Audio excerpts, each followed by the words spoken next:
Bulletcast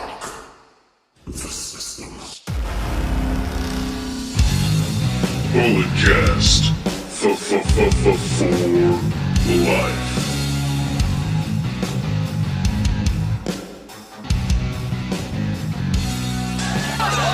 Biggest icon in wrestling.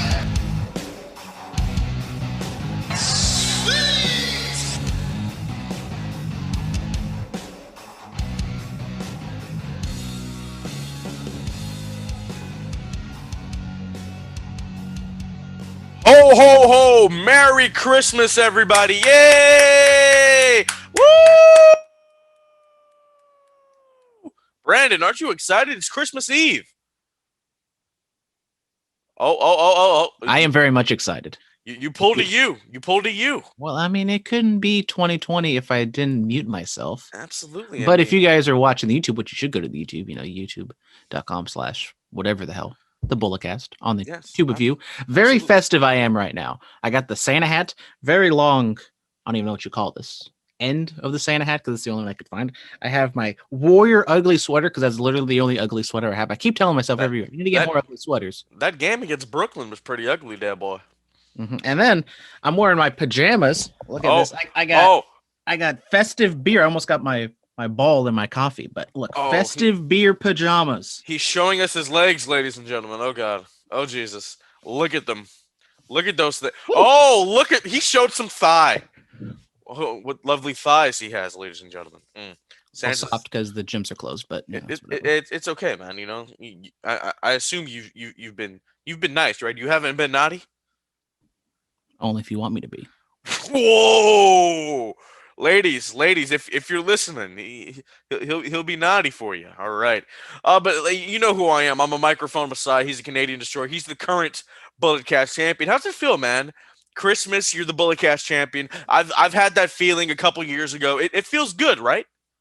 It makes Christmas that much sweeter.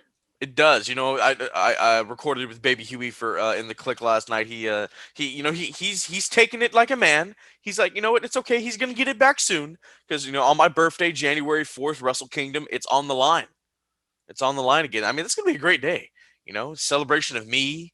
I'll be a quarter of a century old. We have Wrestle Kingdom. We have Legends Night on Monday Night Raw. It's going to be a lot of great stuff, ladies and gentlemen. I'm excited. I'm very excited. But we have a packed show for you here today. We're going to talk AEW. We're going to talk Slammy Awards. We're going to pay tribute to Mean Kevin Green. But before we do that, I was told to open up this on the Bulletcast, ladies and gentlemen. I wonder what it is. It says, "Congrats on episode 200." Do you know who gave this to me, Brandon? Do you know who gave this to me? I can tell you that. Wow, you didn't give me anything for Christmas. Wow, oh my God. You didn't give me anything for Christmas. Hey, I could have put a halt to you becoming Bulletcast champion. That's your Christmas present, bud. You're welcome. What's in the box? I don't. It came from Mex Mendoza. He's a former Bulletcast champion. Let's see. Oh, he wraps these terribly, by the way, ladies and gentlemen. And now there's tinfoil with it. What is this? What is this? What is this? Ha ha!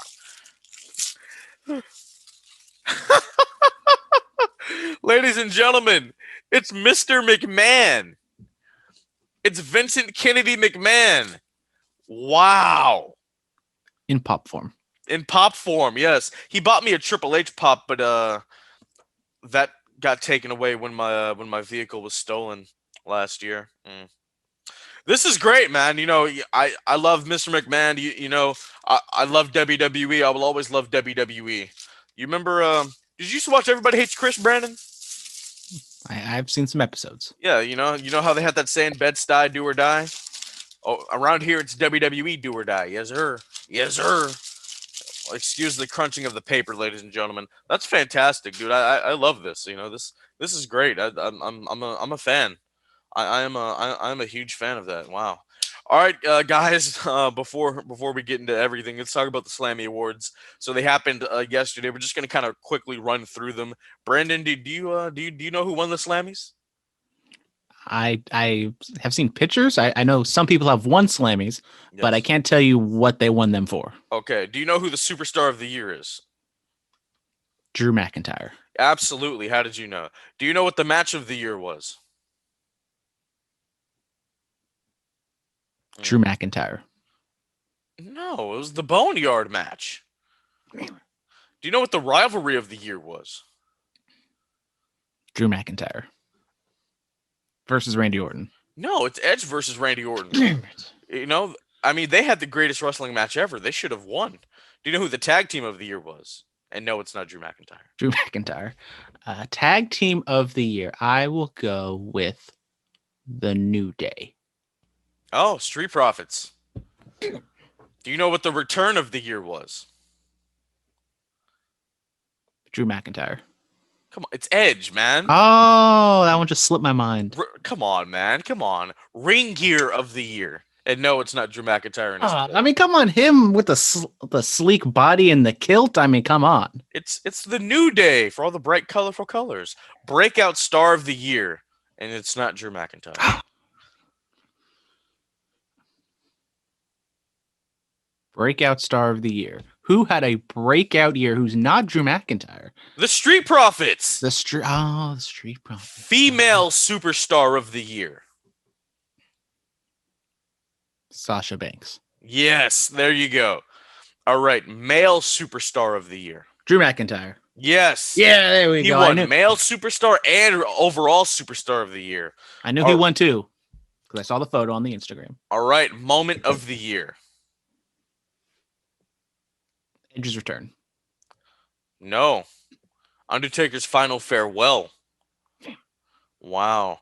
And then we have most creative 24/7 pin, Drew Gulak in a janitor's outfit, and musical performance of the year. Do you know who that is? I don't even remember. Like, I know they do stuff to tribute to the troops. Elias. Yeah. That type of music. I mean, yeah, I guess you can call it musical performance. I mean, they have social media superstar of the year, which was Bailey. Trash talker of the year is Lacey Evans in the Hurt Business. WWE network documentary of the year, Undertaker's Last Ride. Celebrity appearance of the year is Gronk. Double cross of the year, Bailey turns on Sasha. Referee of the year is Charles Robinson. Wow, that's great, man. Roman Reigns, he took to Twitter and he said, "When you're the head of the table, you don't need participation awards." I was like, "Ooh, shots fired." I like that. I like that a lot. Love that a lot. You know. If you don't know, now you know. Absolutely. But Brandon, how do you feel about the Slammies? Do you agree with all of those? Any of those? Do you care? Do you? I don't care. All I care about is the Sammy Awards. Well, all I care about is the Casty Awards, the Bulletcast Awards, because those are going to be amazing, ladies and gentlemen. Let's get to outside of the ring. We have some sad news. RIP to Mean Kevin Green. He was an NFL Hall of Famer, and he also did some work in WCW.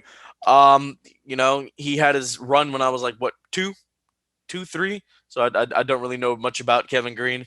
Brandon, you're the sports guy here.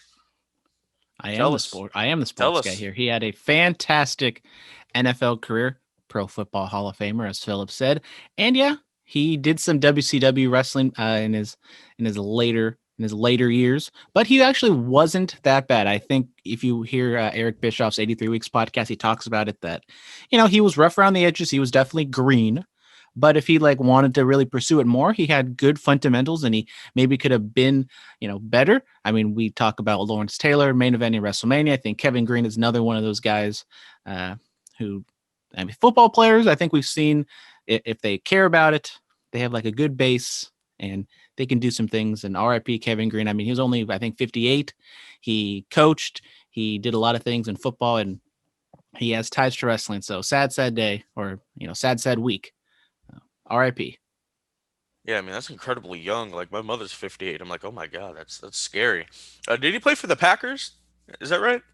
I know he coached for the Packers. Okay. He played for the Steelers, Rams, Panthers, and I don't know if he played for anybody else. But when he was with the Panthers was really when he was doing his WCW stuff. How long was his career?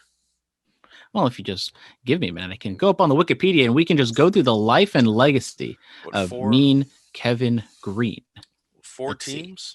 That's all right. Go to the Wikipedia. Yeah, man. I mean, all right. He debuted with the LA Rams in 1985, played for the Steelers from 93 to 95, Carolina Panthers in 96, and then he played for the 49ers in 97, then returned to the Carolina Panthers in 1998. He coached the Packers for 2009 to 2013, and then he coached those poor Jets from 17 to 18. Wow, so his playing career was about like what? 14 years. Wow. Okay. All right. All right. I got the Packers right somewhat, so I pay attention. I pay attention somewhat, ladies and gentlemen.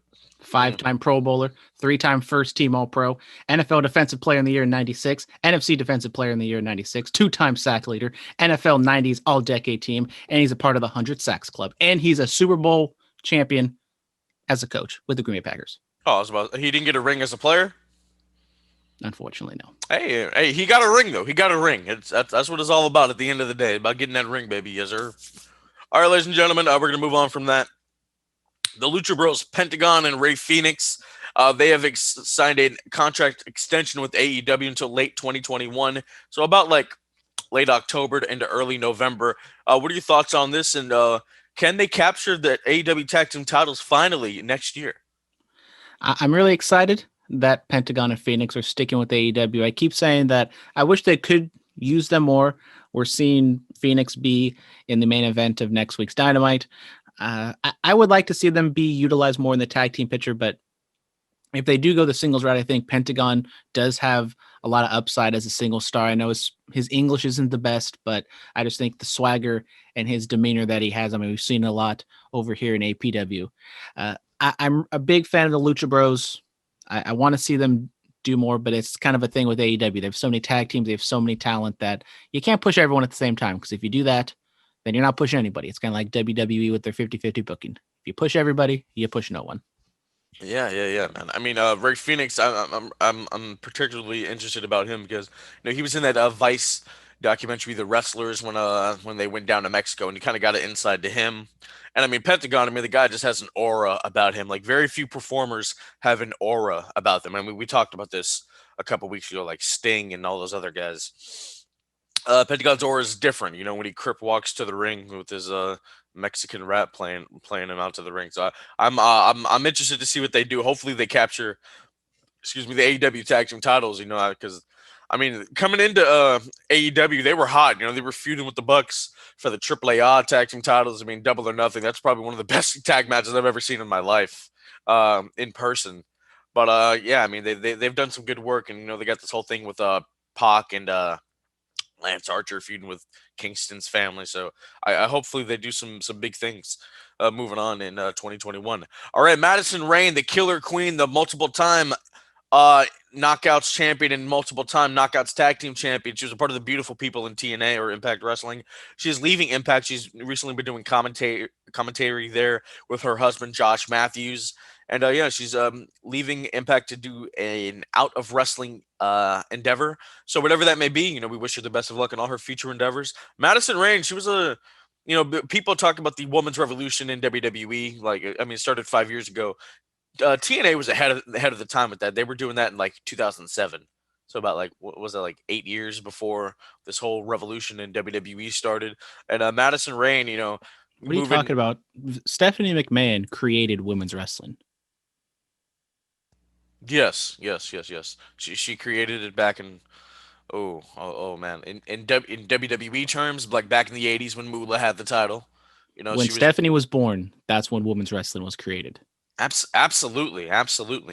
She may have given some ideas to TNA behind her father's back, and then she finally brought those ideas over to WWE when the time was right 5 years ago. You know what I mean?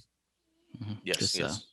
Godsend to the wrestling world, Stephanie. Absolutely. Love Stephanie McMahon. Love her to death. I got to hit up Steph, see how she's doing. See how her and Papa Trips are doing.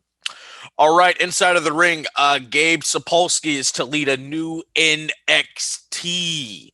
So with that being said, it's supposed to be like a NXT for NXT, a minor league system. Kind of like, the way I look at it, apparently it's going to be like, Deep South or Ohio Valley Wrestling, where you craft up some stars or whatever, and then from my understanding they will move to regular NXT on USA. They'll have a run, and then they'll move on to either Raw or SmackDown. So it's a step ladder. It's kind of like, the way I'm looking at it, it's kind of like, let's say, high school, college, and then like NFL. You see what I'm saying? Mm-hmm. Yeah. or if you want to put it in minor league terms, single A, double A, triple A, everything like that. This is more of like the single A. I mean, we've seen NXT have like the lower level people kind of tour around Florida, and this seemingly is what it's going to be. I mean, NXT is supposed to be a training facility. It's supposed to be a place for people to get work, but when it's a television show, you kind of gotta cut the fat, and you can't have like the people who need a lot of work. You can't just throw them out there on television and have them wrestle for 20 minutes because no one's going to want to watch that. So having them actually like have a show or have, some sort of thing that they can do with the lower level talent, it makes sense just to give them some opportunities, because you can only wrestle in front of your peers in the PC for so long. Absolutely, absolutely. So I mean, Gabe Sapolsky, he was involved with Evolve. He created it and helped run it. They were in the Wrestlers doc. So I'm excited to see what's going to happen with that. Triple H gave him a small little team of producers and coaches and whatnot. So, uh, hey, I mean, if they have like Terry Taylor and Norman Smiley helping them out, I think they're going to thrive. I think they're going to be fine. And Matt Bloom, who was what Albert in WWE, so I think they're going to be fine. I'm going to switch it around. We're going to talk NXT Mexico. We're going to keep the NXT theme going. So apparently, this is supposed to be like what WCW Telemundo Festival de la Lucha was supposed to be. It was taped back in Waco, Texas, in January of 1999, but it never aired. It's just supposed to be like a nice little luchador show under the NXT umbrella to showcase, the best luchadors in the world. Chavo Guerrero Jr., he will be involved with this because he was involved with Lucha Underground, involved with their booking and their creative for quite some time. So, what are your thoughts on NXT Mexico? I mean, we talked NXT India yesterday or last week. We just talked about the minor league NXT. Now we have NXT Mexico. There's been a lot of rumblings for a long time that NXT is going to want to evolve and have different like sectors of NXT. And as you said, we've talked about those things. Mexico, I mean, unlike India, Mexico has like a long history and tradition of wrestling. So I feel like there's a little bit more talent and a little bit, better opportunities to like create something that could actually like, I think, pan out and work. But it's also kind of like there's so much wrestling going on at this point that if it is like a show or something for people to watch on the network, there's only so much, especially once the pandemic finally starts to turn a corner and we get indies and we get, other companies starting to pick back up again. It's going to be like flooding the market. It's just going to be it's already overwhelming now. Just imagine if WWE puts out even more content. Absolutely. I mean, because you look at it, WWE puts out Raw, SmackDown, NXT, NXT UK, 205 Live, main event. That's already 6 shows. You add NXT India, you add NXT Mexico, and then you add minor league NXT. That's going to be 9 shows. But also, I mean, I don't know exactly what the plan is. Maybe they can just do it like locally. You can just broadcast it in Mexico or in India or the surrounding markets. That's cool. And then you could just put them on the network, like not like live, but just throw it on there if people are interested or something like that. Kind of like what they've done with old house show matches. Yeah, you could do something like that.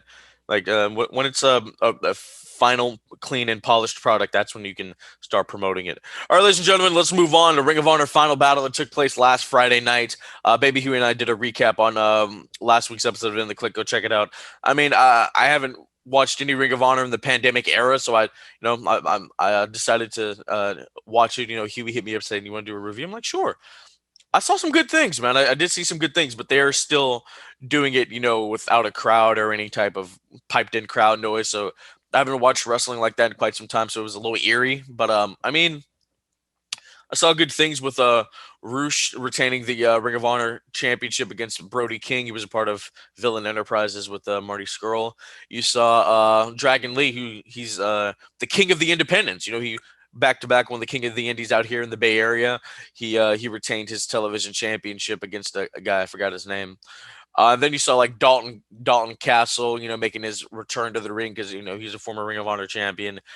Jonathan Gresham, the Octopus guy, he's he didn't put in work. He had a tag team title defense with Jay Lethal. They're known as the Foundation. They retained their titles, and then he's also the Pure champion. So he wrestled Flip Gordon, and that was cool to see a Pure title match and just the rules. You only get 3 rope breaks per match, and if you use them all up and you're in a hold, the ropes won't help you. You got to snap or tap.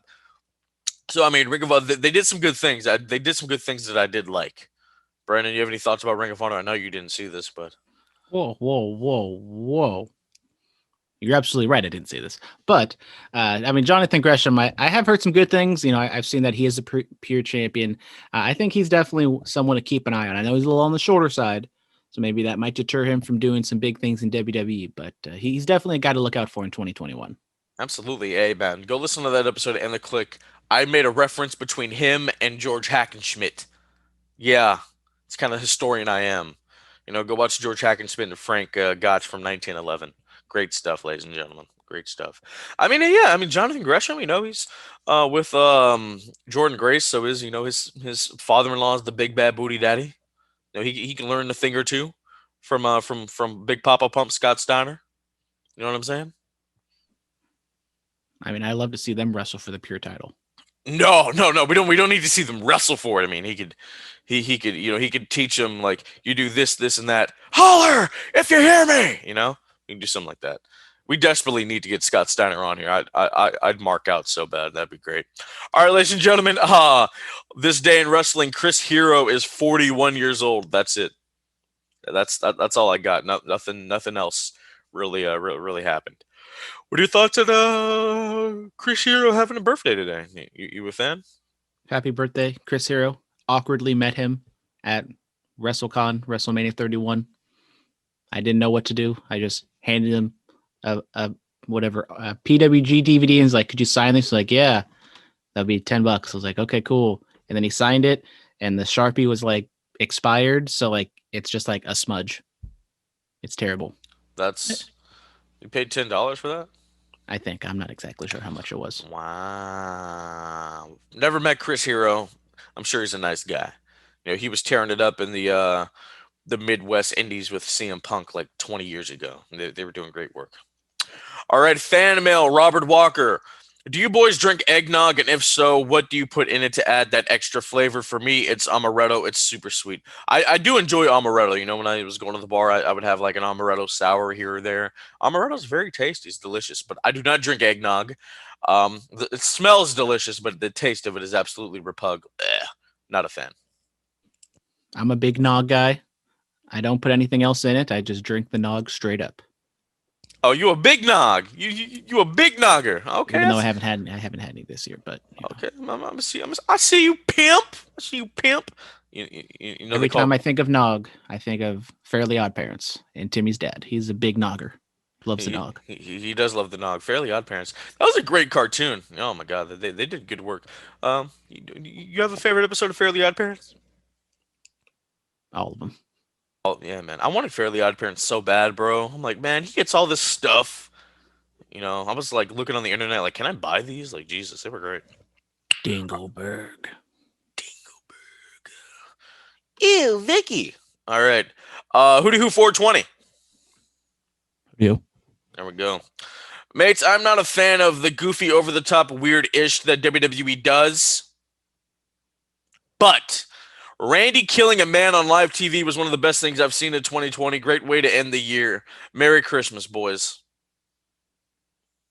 Yeah. Agree to disagree. Oh, are you disagreeing with Hootie Who? No, we can't agree on everything. Yeah. Why would you? He is a loyal. But we're agreeing to disagree. He is a loyal responder to the show. Writer in. How dare you? Embrightus Day X. Mr. X. There we go. I'm liking the Acclaim's in-ring work. The rapping, not so much. Thank you. Hey, Thank you. Bro. I mean, maybe he'll like my rapping. I rapped on In the Click last night. I dropped some bars. I dropped some bars. I did. You know. That's BC rap battle coming soon. Bro, hey man, I'm telling you, bro. Like, you want to hear one of the ones I dropped? You want to hear one of the ones I dropped? Are you ready for this? Are you ready for this? I don't know if I'm ready, but you're gonna say it anyways. What? Yo, I'm sitting here drinking Mountain Dew, but yet and still the only time these people should hear me is on pay-per-view. There you go. That's what's up. That's what's up. That's what's up. You see that? I'm out here. I did a Maya Angelou one. I threw one of those in there. Brandon, bust one out real quick. Bust one out real quick. Let's see. I'm sitting in this chair, drinking out of this mug. You mess with me, you're gonna catch a slug. Oh my god! All right, I think I got one more. When I ball, I do it like James. Not LeBron, but Harden. I'm a little short for change, but yet and still, the only begging I do is begging your pardon. There we go. Bro, I need to make an album. Oh Jesus, I might become a SoundCloud rapper, Brandon. 2021 mixtape coming soon. Hey, you know what? I'm telling you, man. I'm telling you, man. I might have to do that. All right. So what else did he say? There's been some fan art of Keith Lee holding the WWE title as a part of the Hurt Business. Would Keith be good for business, so to speak? Yo, bro. Hey, let's look at what the Hurt Business has really done this year. MVP comes back. He makes Bobby Lashley, who was in a terrible wedding storyline, feel like an important badass again. Shelton Benjamin was just smiling on TV and then hasn't been seen for months. He comes back and he feels important again. Cedric Alexander was floating on the waist side. He feels important again. Now look at them. Lashley, U.S. champion. Benjamin and Alexander, tag team champions. And, MVP, he's doing great work. Hell, he just won a world championship jiu-jitsu tournament. You know what I mean? Throw Keith Lee in the Hurt Business. I think that's the way they get the WWE title. I think getting Keith Lee in the Hurt Business would be good for him. I think turning him heel. I've never seen him work heel personally, but I think it could be something fun to see because I think the Hurt Business has been doing a lot of good work this year. I may or may not have voted for them in a certain category for the Bulletcast Awards. But another thing is WWE has done this repeatedly to where they bring in these NXT faces who are like ready-made and they can make money with them. Kevin Owens, Sami Zayn, Bayley. And then they just mess them up. And then because they messed him up, they just have to turn him heel, which, yeah, terrible. Just terrible. I mean, he also says, I'm eating a Reese's, sorry, ladies and gentlemen. He also says, and speaking of the Hurt Business, what kind of underlying angle are they running with Cedric and Shelton? Brandon, what do you think they're doing? There's definitely some tension there. I don't know what they're doing, which makes it fun. You could go the route of they split up. Is Cedric kind of the heel out of the heel group? Or because, I mean, it's Shelton. As much as I love him, he's been around forever. There's not really too much you can do with him. I think you kind of like have just a storyline to where maybe Cedric gets a little too out over skis and then they kind of rein him back in. But in the end, the Hurt Business is fine. And that's what you can do with Shelton Benjamin. He's one of the greatest performers I've ever seen. How dare you? At what 40? I mean, at 43 he's in his years 40s. He's been a Debbie Carter for like 15 years at this point. Okay, it's not been 15 years. He left. He went to Ring of Honor. He held those tag titles. He went to Japan. He was Black Dynamite in Japan with MVP. Hold on now. The biggest thing he did in WWE, well, not biggest thing, but the biggest thing he did in WWE since he returned, excluding the Hurt Business, is he just stood in front of a camera and just rolled his eyes and looked everywhere. Look, hold on. Look, listen. I would not have you bash Shelton Benjamin on this podcast. Hey, look, I'm still a fan of the gold standard. He still has that in him. His hair doesn't have to be blonde for it to happen. God damn it. Look, this is what we're gonna do.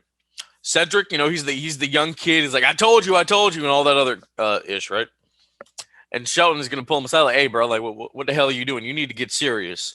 And eventually, that little conflict of interest could cost them the tag titles.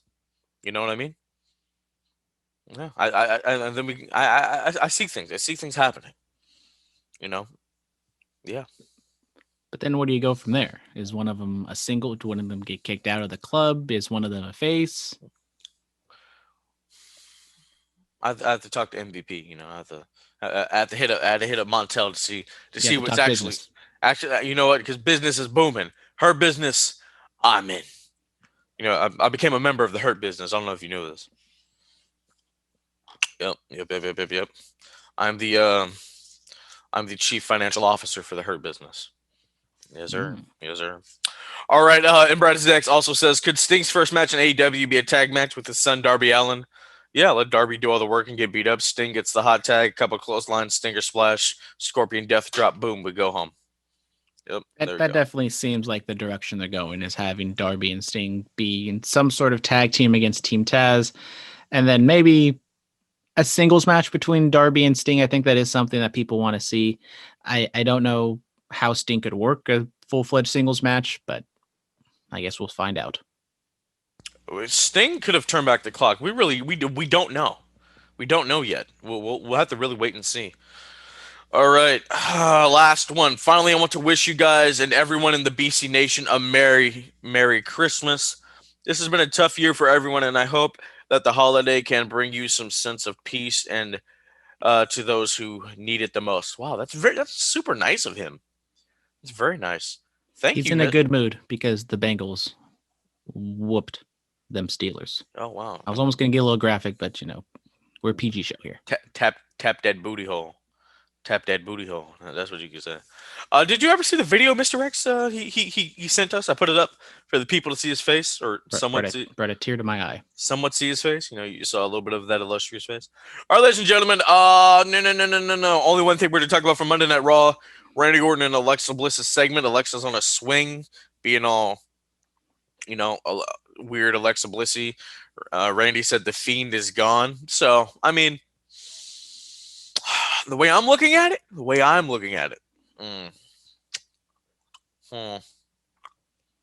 Let me see here. Let me see. The Fiend is going to come back as something else. Something completely different. Or he could come back scarred. Like, because he could survive. He could survive. And I think he has. He's going to come back with like a melted mask. Like, do you know who Dave is? Come on, it's Dave. Look up Dave right now. You'll see what I'm talking about. Okay. He was this kid back in the 80s or whatever.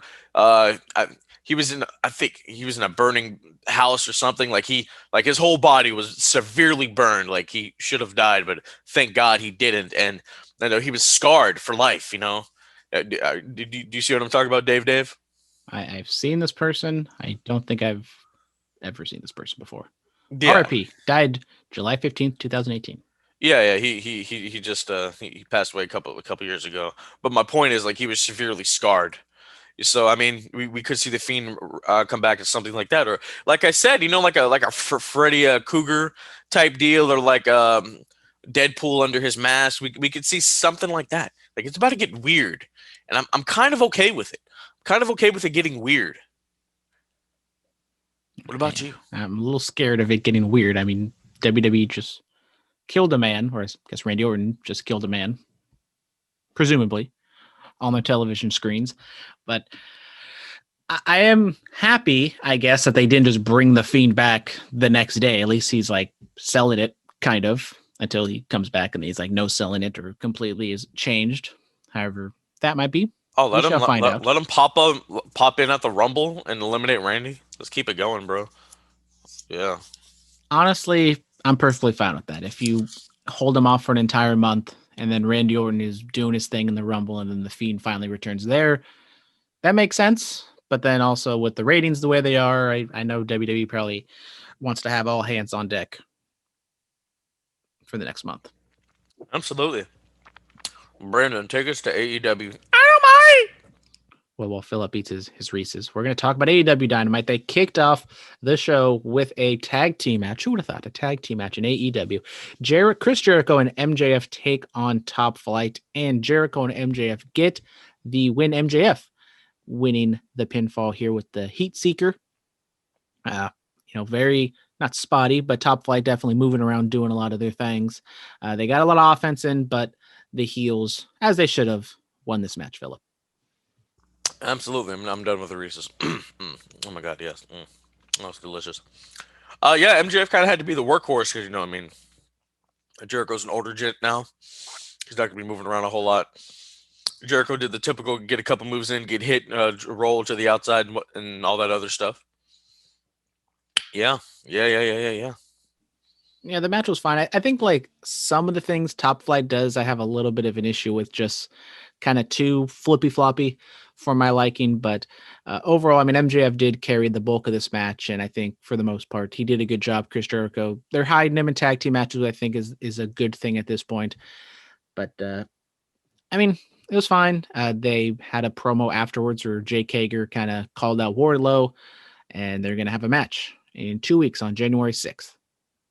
Yay!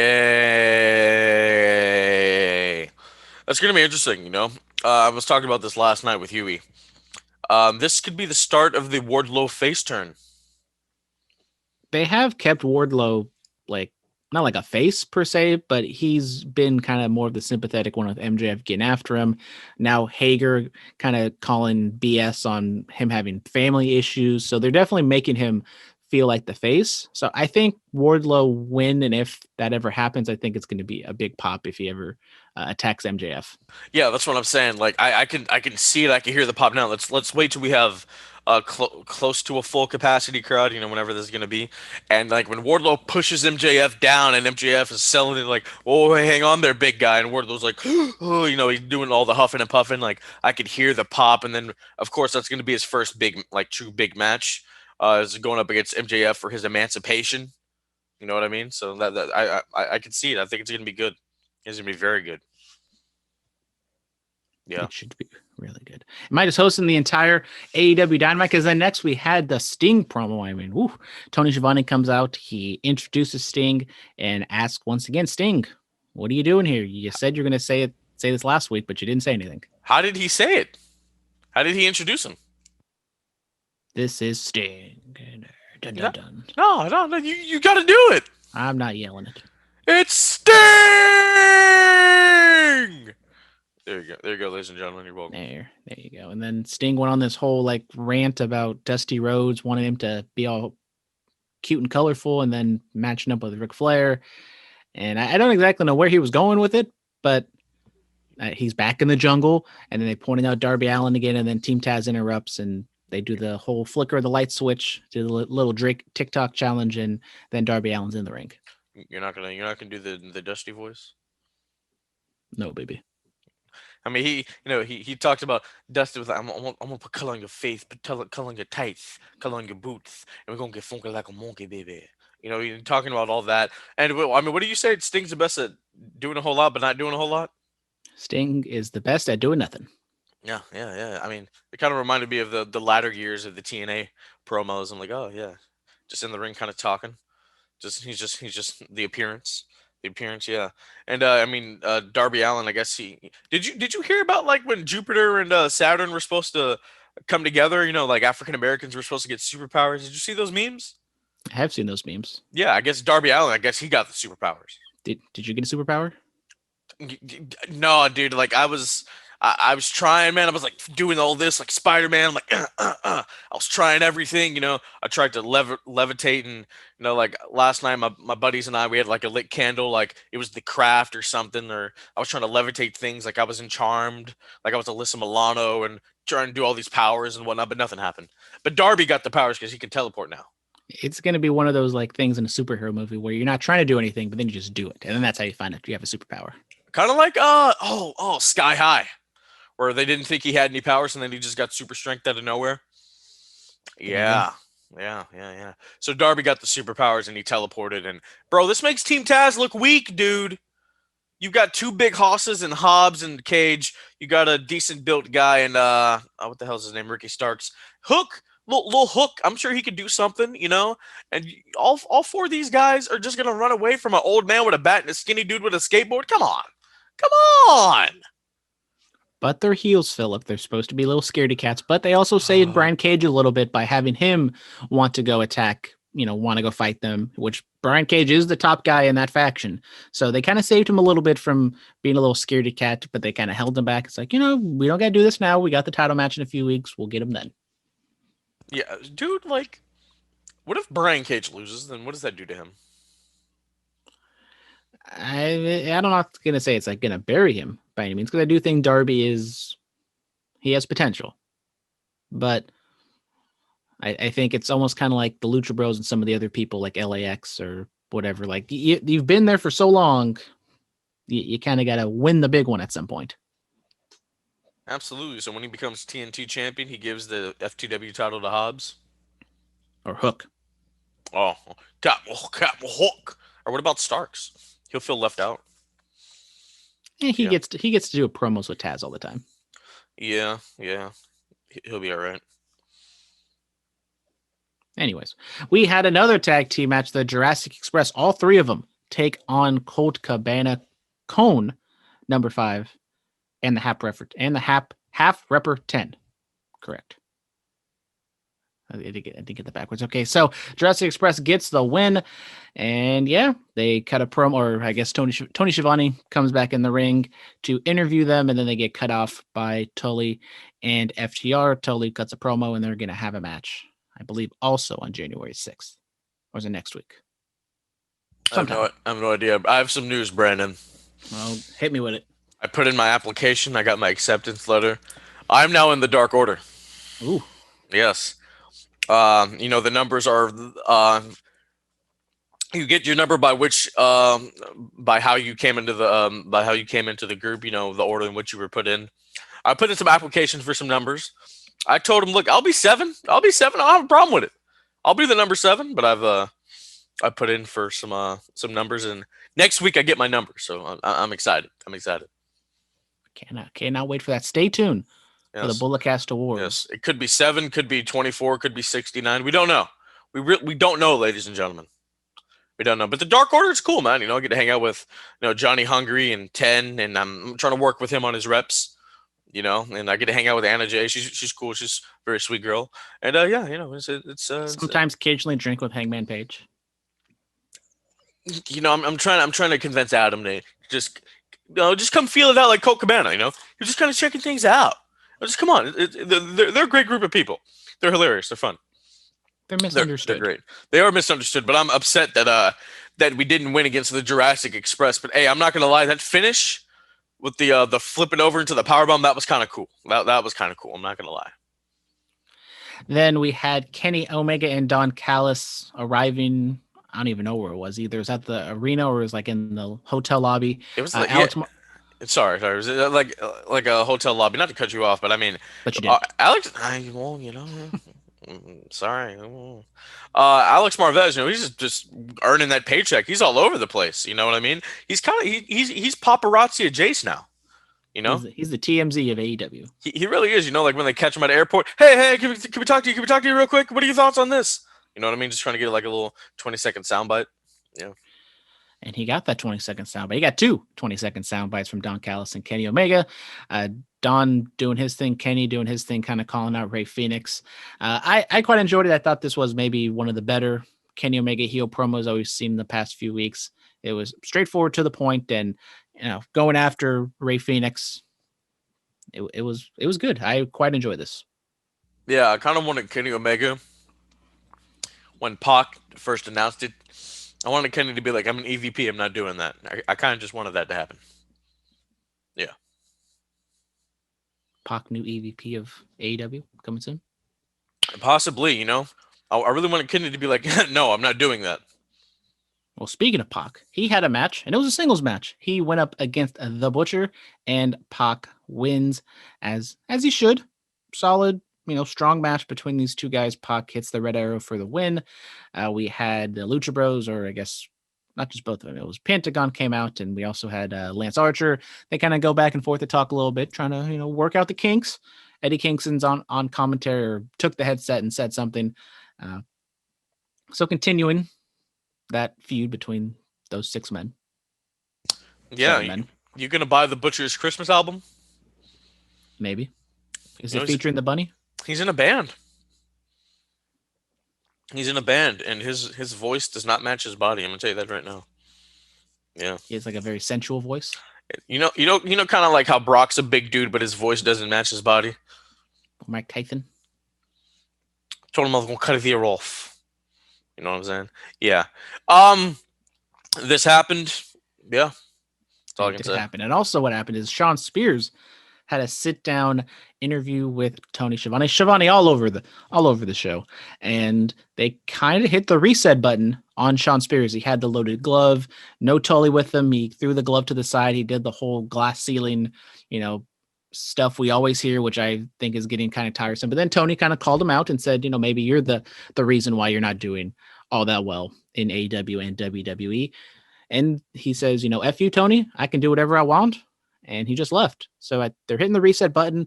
Maybe he's going to go away for a while, get repackaged and be something else. Yeah. I mean, so here's what I think. He first came into AEW. I think he's had his 3 stages. When he first came in, it was his Isaac Yankem moment.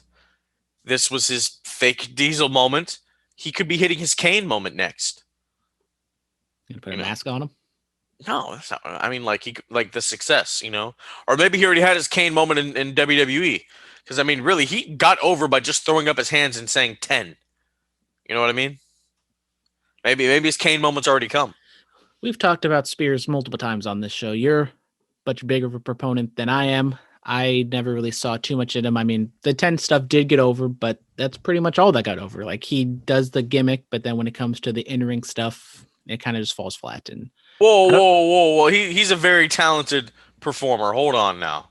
Hold on. I will not let you talk about Sean Spears that way. My fellow Canadian, I'm not going to let you. He's from Canada. Of course, he has to be a good wrestler. I mean, if you can just name me like one standout match he had. He had a match with Triple Threat with AJ Styles and Baron Corbin. It was great for the U.S. title a couple years ago. It's fantastic. Guess I got to fire up the WWE Network because that one just has slipped my mind.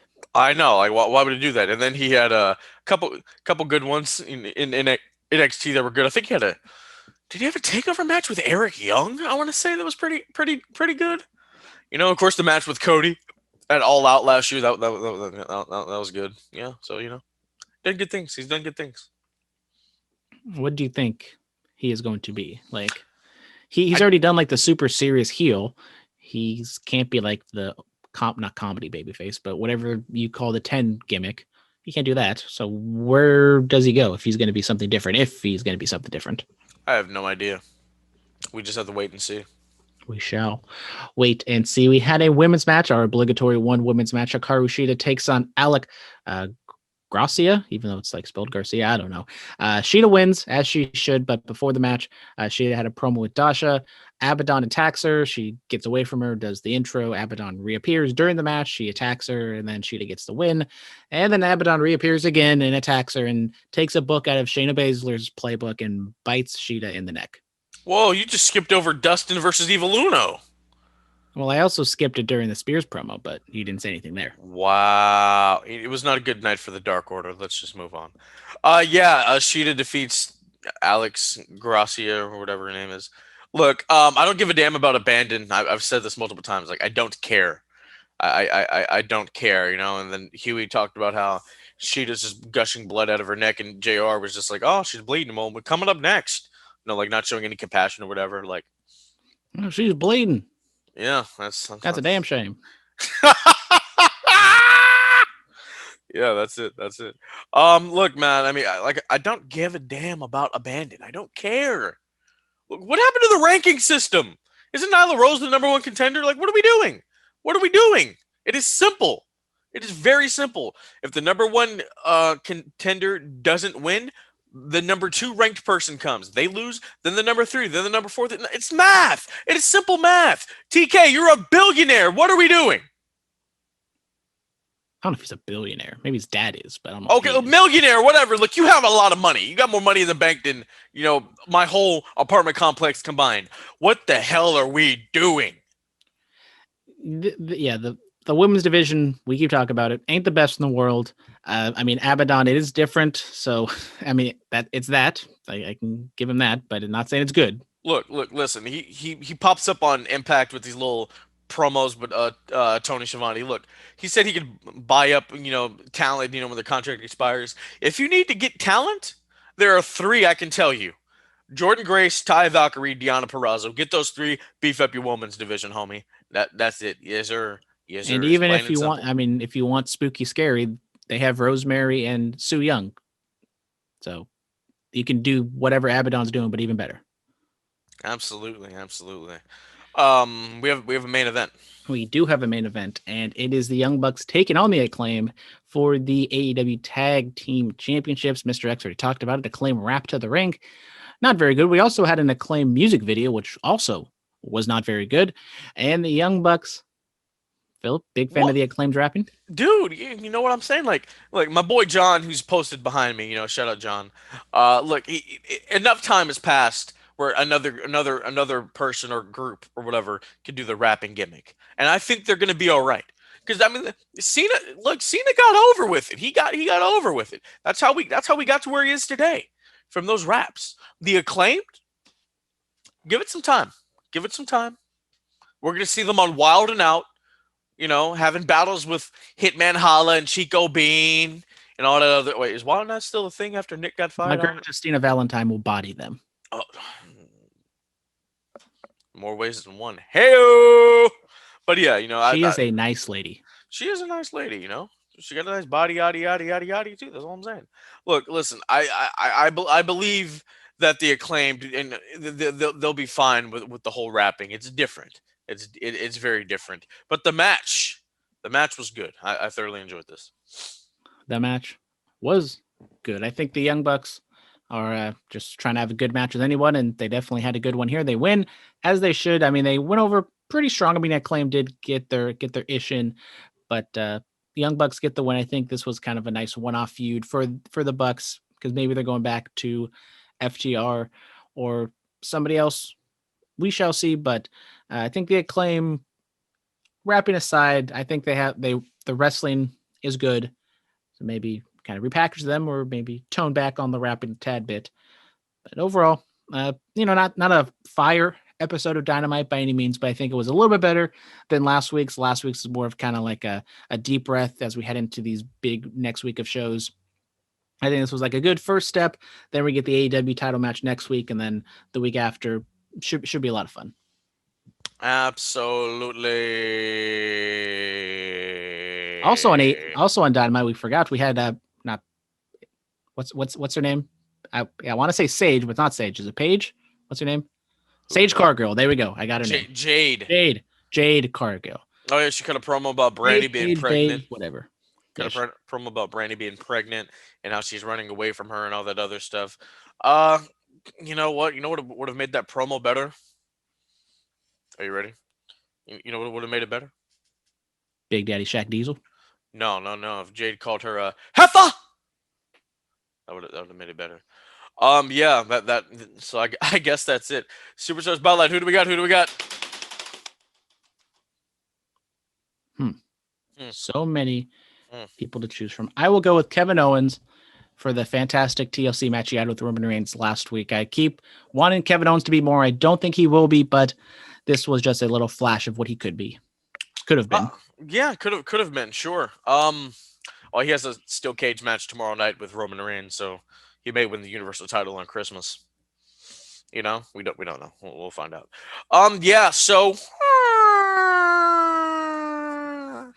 I'll give it to Roman Reigns. He didn't need participation awards. He's the head of the table. He had a brilliant performance at TLC. Love it all. My promo pick of the week: Ric Flair's Christmas party, December 24th, 2001, 19 years ago today. Flair's having a Christmas party. Trish Stratus is there as a women's champion, looking ever so fine.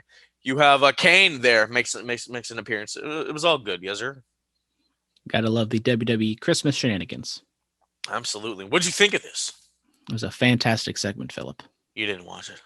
I saw the thumbnail. I could just see by the thumbnail they're having a great old time. But you didn't watch. You have to watch everything. We are serious journalists here. Well, I know we saw the match pick of the week because we were both there. It is Dean Ambrose versus Seth Rollins for the Intercontinental Championship at TLC 2018.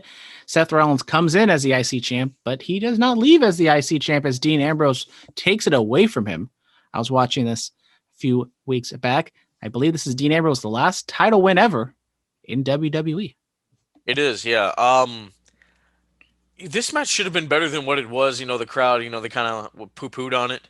As I recall, like, ooh, and all that other stuff. I'm like, guys, we're watching two good wrestlers wrestle for the Intercontinental title. What's wrong with you people? Like, why are you guys doing this?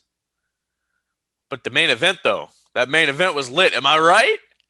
We had the women's TLC match with Ronda Rousey making an appearance at the end. You know what? Right, Ronda Rousey. I mean, she wrestled Nia that night too. Dean Ambrose winning his last WWE title. Asuka winning her first. Absolutely, you know.